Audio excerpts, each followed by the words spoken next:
दोस्तों, क्या आपको पता है कि हम 15 अगस्त क्यों मनाते हैं? चलो मैं आपको बताता हूँ। 15 अगस्त को हम स्वतंत्रता दिवस यानी कि इंडिपेंडेंस डे के रूप में मनाते हैं। 15 अगस्त 1947 को भारत ने ब्रिटिश शासन से आज़ादी प्राप्त की थी। इस दिन ब्रिटिश सरकार ने भारत की सत्ता भारतीय नेताओं को सौंप दी थी। भारत एक स्वतंत्र राष्ट्र बन गया। चलो मैं आपको एक देशभक्ति की कहानी सुनाता हूँ। गाँव का नाम था आज़ादीपुर। वहीं रहती थी सरेवती, एक साधारण लेकिन दिल से मजबूत महिला।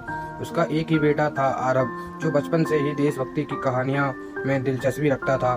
सरेवती का पति एक सैनिक था जो कारगिल युद्ध में शहीद हो गया था। तब आरब बहुत छोटा था, लेकिन माँ ने उसे अपने पति की वर्दी, उसके किस्से और देश के लिए दिए बलिदान के बारे में रोज सुनाया। आरब का सपना था कि बड़ा होकर आरब भी भारतीय सेना में जाना चाहता था। माँ ने कभी नहीं रोका, बल्कि हर बार उसके कंधे पर हाथ रखकर कहती, बेटा तू मेरा नहीं, इस माटी का है। ये तिरंगा तुझसे ऊंचा रहे, यही मेरी दुआ है। 15 अगस्त की सुबह थी।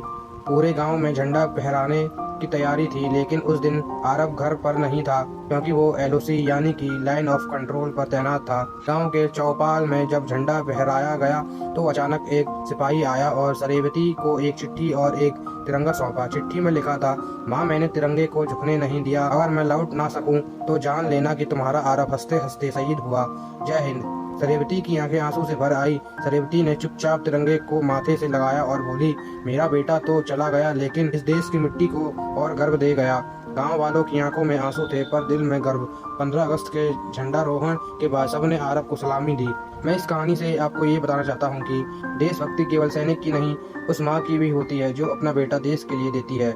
स्वतंत्रता दिवस पर हमें केवल तिरंगा नहीं लहराना चाहिए, बल्कि उन बलिदानों को भी याद करना चाहिए जिनसे हमें ये आज़ादी मिली है। और अगर आप सच्चे हिंदू हो तो आप अपने हिंदू दोस्तों को इस वीडियो को ज़्यादा से ज़्यादा शेयर करें और सब्सक्राइब करें। जय हिंद, जय भारत।